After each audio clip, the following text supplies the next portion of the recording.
Bueno, bienvenidos a Tiempo Fuera. Hoy estamos con Paulius Sorokas. Paulius, how are you doing? Uh, I'm doing well, thank you. Hi, everybody. I'm glad to be here, and I was looking forward to taking this interview. Well, we really appreciate you taking the time to be here. And, we kind of like to give our interviews, we like to our interviews to be kind of like a timeline of their player's career. So, we like to start with the beginning of their whole basketball journey, asking who or what introduced you to the world of basketball. Oh, it started.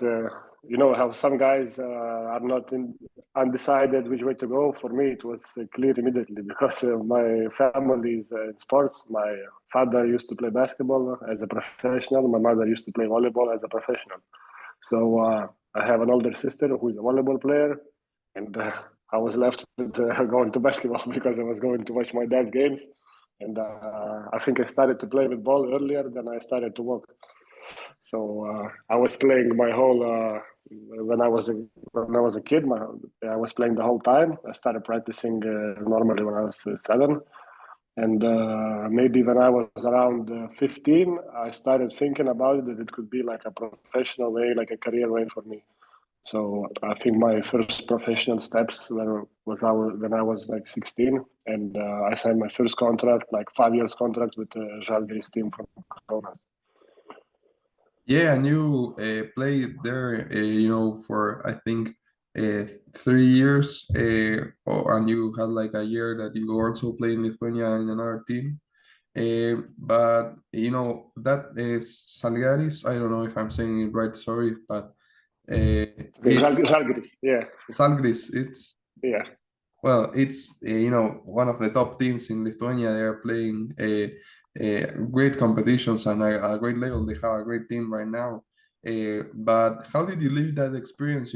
As a young player.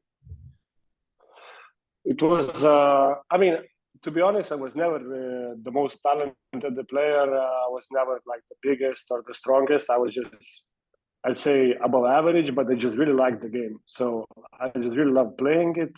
I love being on the court. And when the offer arrived from Žalgiris, they also kind of like saw that I'm there for practices. I'm always on time. I'm always working my ass off, And when I had the chance to sign there, absolutely there was no doubt. And they had the best facilities, and these were my first step in my professional career. And I learned, I think, almost everything there, because starting by body conditioning, by being professional with your eating right way, your rest, how much is important your rest. They even had like a couple of lectures for us by a dietologist. So she would say how you should eat and when you should eat, what's the better. Like, I mean, I was good in school too, but never anyone told me so detailed stuff about eating and like what's the percentage of carbohydrates you should eat, when you Yeah, shouldn't eat, and continuing all like this. So this was very professional of them, and they taught me a lot. And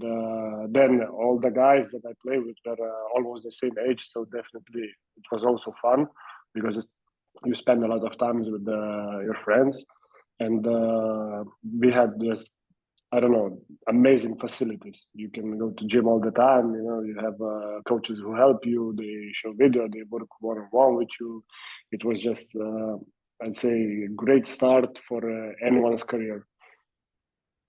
perfect. And well, after that time in Lithuania, you took the step to go to Italy, and it seems like you really liked it because you were there, except for 1 year that you were in Belgium.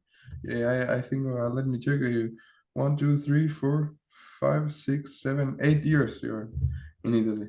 Yeah, yeah. It's also an interesting story because the the last year when I played in Lithuania, I was on a loan from Žalgiris, and the team that I went to, you cannot say they promised me playing time, but they said that I would have chance and opportunities. So me, as being like 21 years old, I was working a lot and I was expecting to have opportunities. And as the season went on, I didn't have a lot of chances to step on the court, even though I thought for my age and for the team that I played in, it seemed I was doing pretty good. when I had the opportunities. And when the season was over, I was so like angry, but maybe at myself, or I don't know, maybe all the world, you know. So because I was 21 years old and I wasn't playing, so at that point I said to myself, like, I will go anywhere, so just I could play, because I really, like, I spent my 1 year sitting on the bench when I was 21 years old and I was going crazy. So there came up like an opportunity. So I was working out the whole summer, as you usually do, but in July there was like an open run tryout game in Italy that I heard of, and with the help of my sister, because my sister is a volleyball player, she was playing in Italy. She called the team because she speaks the language, and she said, like, hey, you know, that's my brother. He's young and he wants to play. Can he try the tryout there? And they were like, we have nothing to lose, of course. Why wouldn't he come? So I went there. I was already in great shape because I was working out the whole summer, and I did good. And the offer came. You know, it was at that time the league was called A2 Silver, so it was like the third division of Italy. But as I told you, nothing was important to me. For me, not like, I'm not talking about finances or living, but for me, the only thing was what I wanted was to play and like to enjoy the game and to learn and to grow as a player and as a human being. It was the most important thing, and I got that because only two foreign players could play in that division, so I was one of them too. And either you had to do a result or you're not playing that. So I was lucky enough to sign there, and this is how my journey started in Italy. Great. And then what made you took that step out of Italy to Belgium? I think it was. So I played 4 years straight in Italy. It was the third division. Then I played 3 years in the second division, and obviously, you know, I wanted to make that step ahead and compete against the best guys in the country. And to do this step is not really easy, because it's kind of a weird situation. Because if you play very good in the second division, they would tell you, of course he plays good. It's the second division, and then, which is really high level here. Yeah. And if you don't do good, they say, hey, look at him, he cannot even play in the second division. So whatever you do, it seems like there's no win-win situation. Like, it's really tough to make that step straight from the second division of Italy to the first one. And I've been dreaming of it, doing it. I've been working hard, and I saw that the opportunity is not coming. So during the summer, I decided that I should maybe change my approach to the league, and I should try to go to play somewhere else in the first division, national first division, and then I might have a chance to come back. And it happened actually that I signed firstly I signed in Germany, in one team in Germany, but it's a little bit sad story, but then later it came out good, because I was working a lot during the summer, and in September I got injured when I went there.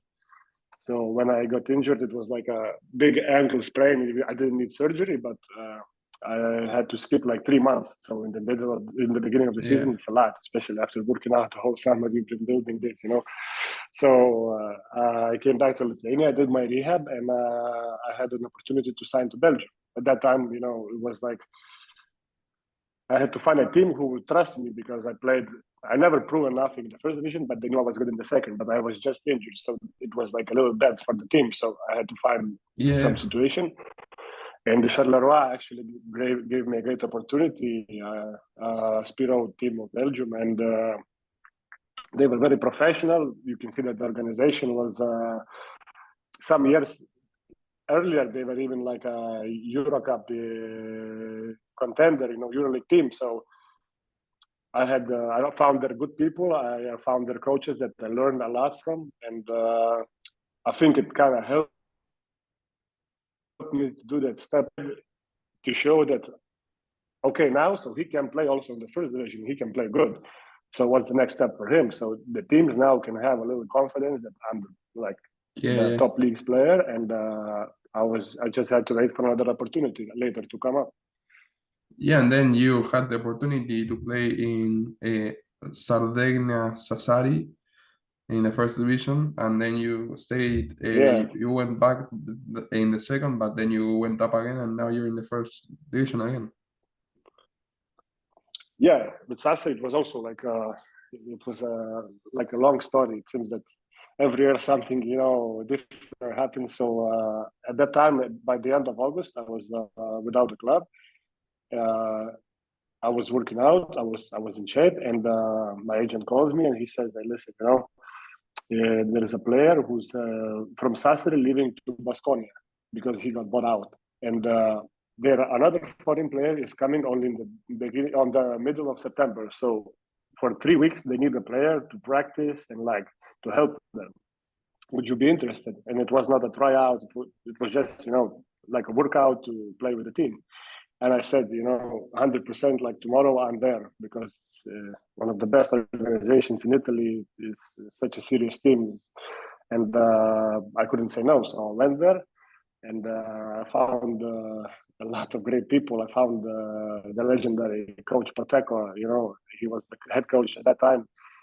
And I was just working like crazy, like the horse, when he sees only basketball court and like trying to prove myself that this kind of opportunity doesn't come a lot often. And the crazy thing that the coach, me as being not even on a tryout, he was giving me playing time. He was like involving me in team's life. And after a couple of friendly games, I felt that I might turn this into like a tryout because I was doing good. I got along with the players. They were like great people. And so one friendly game comes up. We play against Anadolu Efes, and Efes is like Yeah. 3 team in Europe of the whole time, like last 10 years. And I play maybe 5 minutes in the first half, and I scored, I think, 13 points in 5 minutes. But I play good defense. Like everything just goes perfect for me. Like there is sometimes game like this where you're just in the right position at the right time. So we play good in the second half. I play only a couple of minutes because we had different rotations. And after that game, the first words came out like, "Hey, maybe we could check about him. Maybe he's a good player. He could stay in the team. Maybe we should ask what he's thinking." So this was like the first time when they started talking about me staying there. And then we had a couple of more friendly games. We played Jerusalem Hapoel, great team from Israel, and I did pretty good. I was going to the games with a defensive mindset, try to play good defense, don't, make any mistakes there, and offense will come. And with so many talented players there, it was pretty easy to play in offense. After a couple more games, the coach comes to me and we talk a little bit, and he's like, "But you're a good player. I don't understand why teams don't sign you." And I say to him, "Hey, but why you don't sign me, So he kind of laughs. And the next day I receive a call from my agent. He's like, "Hey, man, we received an offer from the team. And if you'd like, we can stay here all year." So it turned out from like nothing to one of the best seasons I've had. I mean, we were winning that year a lot. We were in Champions League. We were first to second in Italian first division, and it was just a great fun year with a lot of great people. And then this COVID strike like everybody. So Yeah, that's a great story. Turning a 3-week opportunity to a tryout to a contract. Yeah, like at that moment, as I told you, I was just like eat, sleep, hoop, repeat, literally. I was just so focused. And then day went by day, and I thought that I was doing good, but I stayed quiet. And then I hear some people from basketball talking, and step by step. And when in the end I signed the deal, I was like, "Whew, it's done. I did it." Like, wow, this was an amazing experience. And now I'm here. I'm a part of the team. That's great to hear. And also one thing that I noticed is that you played in the Lithuanian team, in the national team. Yeah. Yeah. How was that experience, No. So in the national team, I actually never played. So I started being like always an under 16, under 18, under 19, under 20, like tryout, but I never made it to the top 12. I was, as I told you, like I was a good kid, I was working kid, but I was never the most talented. And my age team, the team who was born in '92, won absolutely everything, and it's the only team I think in European history who did this, because they won like under 16 gold, under 18 gold, under 19 they won gold in the world, and under 20 again gold in Europe. So we had like an amazing players at that time, and as much as I wanted or as I worked, like they were just really talented, and I had to like admit it that they were better than me, and I never made it to the national team in the end. It's really curious because you appear in the FIBA, in or maybe you appear in the FIBA, database as played a couple of games in the first Lithuanian team. I don't know if it's maybe they have it from like some youth under teams, but because it's normal, I think usually to put like 24 names. So as I told you, I was always there, but in the end, when you had to play in the championship, I never made it to the final 12. Well, but you have that thing that the year you are from, they have the most spectacular team in Lithuanian, not in Lithuanian history, but it could be. Yeah, like I mean, if you're talking about that, then the trainer basketball is something special, man. Like everyone is playing it. Like you have 3 million people we say that you have 3 million coaches, because everybody is watching basketball. Everybody is interested. All the kids play basketball since I don't know, since they can walk. So the attention there is big. The interest is big, and everybody's playing it, so it's kind of hard to make it as a basketball player. But at the same time, you have a lot of opportunities, great schools, and like if you really want it, I think you can make it. Absolutely. And another thing that we're extremely curious about, to kind of like know a bit of, the players that you went against. Who would you say is the toughest player that you ever played? There are many tough players in Italy, because I think that the level here is really high. But maybe for someone who really comes into my head, maybe I'd say more from skill. I value more skill. Of course, there is also strength, but when there is a good mix of strength and skill, it really impresses me. And I remember when we were playing against Venice, their center, Mitchell Watt, I think is pretty good, because he's a big guy. He can move good. He has this hook shot, this mid-range shot, which you can't really know which he's taking. And then, of course, always playing against the best ones, like when you play Virtus or Armani, Yeah. they have so many skilled players. When you play, like we played last year, they had Rodriguez, it was amazing. Last year when we played against Bellinelli or Teodosic, these players, you can see how easy and with flow they play. It really impresses you. Absolutely. And well, going into the second section, there are two other sections, but they are much, much shorter. This is one in which the previous player we interviewed left a question for you.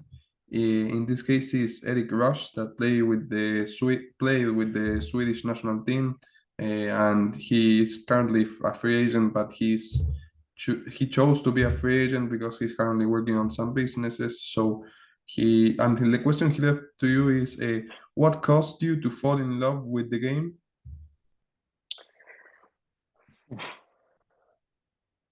It's a good question. I think for me, it's like when you're on the court, you don't really think about anything. You're just there. You just play and enjoy being on the court. You don't like you only focus on one thing.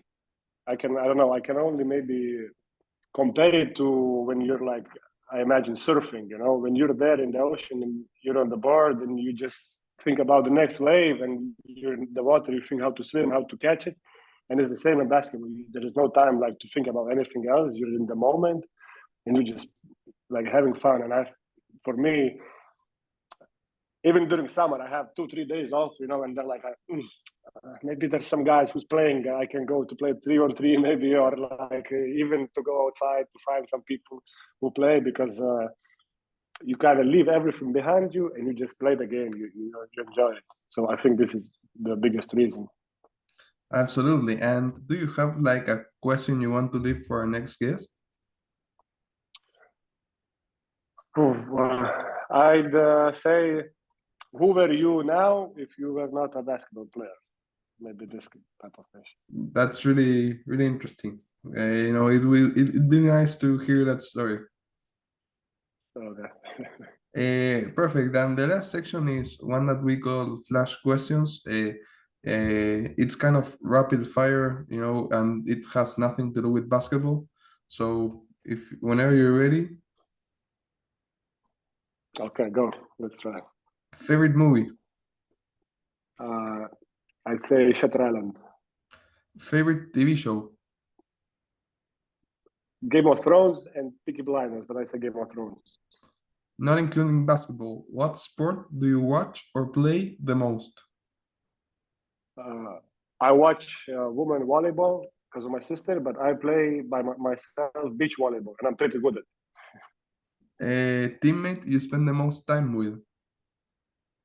Repeat, please. Teammate you spend the most time with. This year it might be a young fellow Argentinian Leonardo Fajad. He's just a funny kid. Favorite food. Now, for sure, after 8 years, it's pasta. Favorite video game. Favorite sorry? Video game. Must be PUBG. We used to play with my friends on the phone. It's like a video game, like Call of Duty on the phone. Hot or cold? Hot. Even if I'm from Lithuania, I choose hot. One dream left to accomplish. National team. Favorite artist or musician? It would be Lithuanian. One Lithuanian old group. It's called GNG Syndikatas, like a half of rap band. Great. And finally, favorite basketball shoes? Kobe AD's one. It's an older shoe, but I think it's the best one. Great. That's basically it. We really appreciate you, Paulius, to take the time to be here and to hear the stories that you have. They were really interesting to hear, and your appreciation to the game, the passion that you feel. I can see that it's like no one else I ever talked to. So, really appreciate it, and we'll keep in touch to tell you the status of the interview. Okay, thank you very much. It was my pleasure. Perfect. See you. See you, man. Bye.